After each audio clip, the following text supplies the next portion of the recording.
उदयपुर गांव में एक किसान के घर में एक माँ बकरी रहती थी। उसके 2 बच्चे थे। वो अपने बच्चों को लेकर हमेशा टेंशन में रहती थी, क्योंकि गांव के किनारे ही एक घना जंगल था। बकरी को डर रहता था कि पता नहीं कब बच्चे खेलते हुए जंगल की तरफ निकल जाए और जंगली जानवर का शिकार हो जाए। इस बात से चिंतित बकरी हमेशा अपने बच्चों को समझाती रहती थी कि कभी भी उस जंगल की तरफ मत जाना। पर एक दिन बकरी का बच्चा किसान को चारा लाने वाले से बात करते हुए सुनता है कि जंगल में तो ऐसा हरा हरा चारा चारों तरफ भरा पड़ा रहता है। ये सुनकर उसे चारों तरफ हरा हरा चारा देखने की इच्छा होती है और वो चुपचाप जंगल की तरफ चला जाता है। जब माँ बकरी को इस बात का पता चलता है तो वो टेंशन में आ जाती है और तुरंत अपने बच्चे को ढूंढने निकलती है। वहाँ बकरी के बच्चे को हरा हरा घास देखकर वो जंगल के और अंदर चला जाता है। ढेर सारी हरी घास खाकर उसका पेट भर जाता है। जैसे ही वो वापस जाने के लिए निकलता है उसे 2 सियार घेर लेते हैं।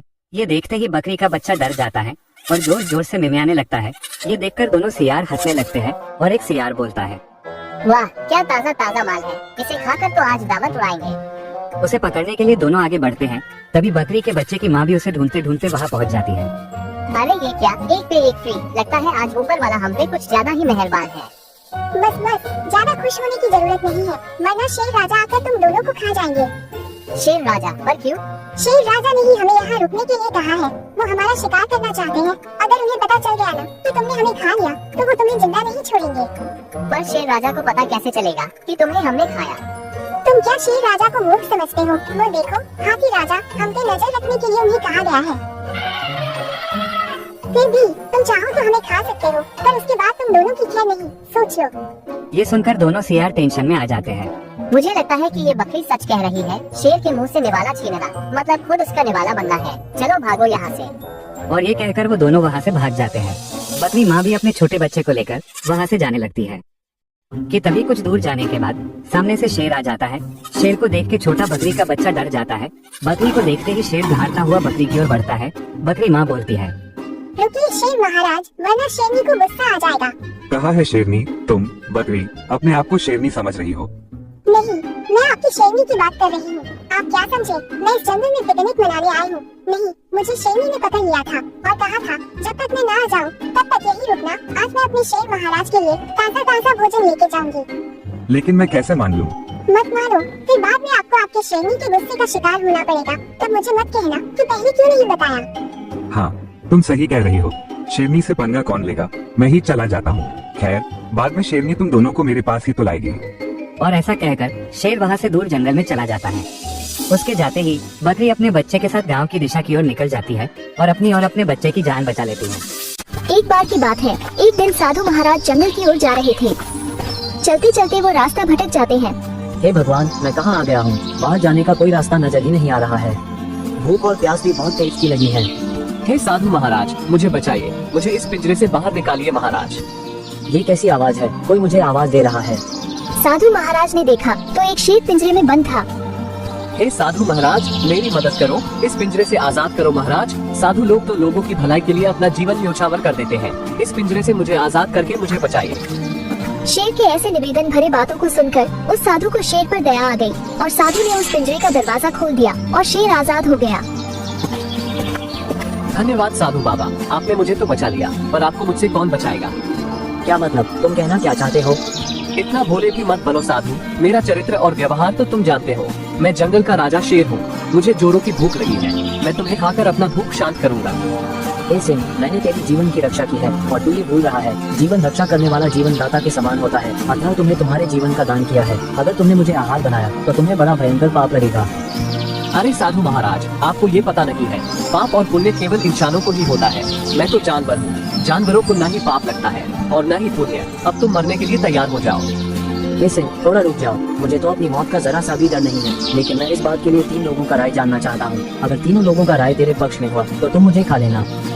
अरे साधु बाबा, तुम मुझे मूर्ख समझते हो क्या? इस घने जंगल में तुझे वो 3 लोग कहाँ मिलेंगे? अरे सिंह, मनुष्य नहीं सही, इस जंगल में पेड़ पशु पक्षी ही सही, उन्हीं से पूछ लूंगा। ठीक है, लेकिन जल्दी करो। इतना कहकर शेर और साधु उस जंगल की ओर चल देते हैं और आगे जाके साधु एक पेड़ से पूछते हैं, प्रणाम साधु महाराज। आयुष्मान भव, खुश रहो, खूब फूलो फलो। कहिए साधु महाराज, मैं आपकी क्या सेवा कर सकता हूँ? हे वृक्ष, मैंने शेर को पिंजरे से बाहर निकाला, इसे आजाद किया, मैंने इसका जीवन बचाया, लेकिन यह मुझे ही खाना चाहता है। क्या ये सही है?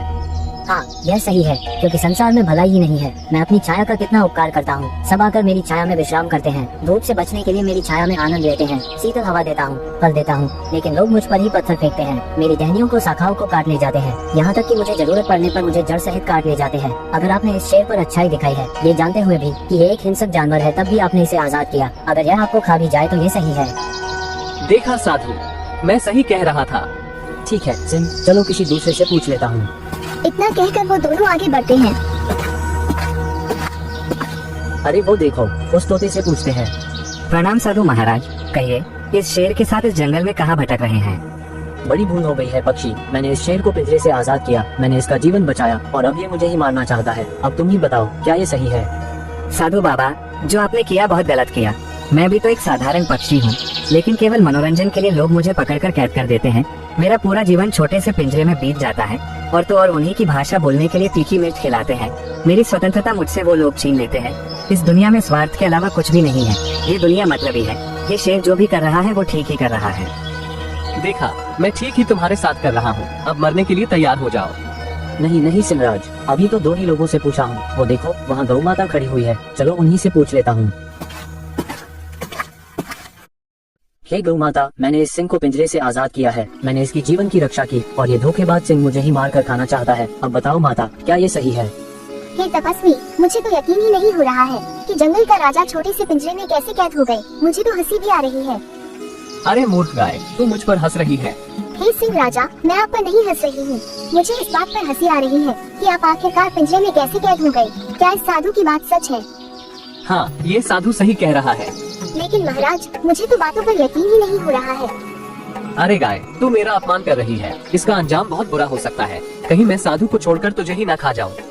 आप क्रोधित मत हो महाराज, लेकिन मैं भी तो देखना चाहती हूँ आपकी बातों में कितनी सच्चाई है। जरा मैं भी तो देखूं कि इस छोटे से पिंजरे में कैसे कैद हो गए। मुझे तो विश्वास ही नहीं होता।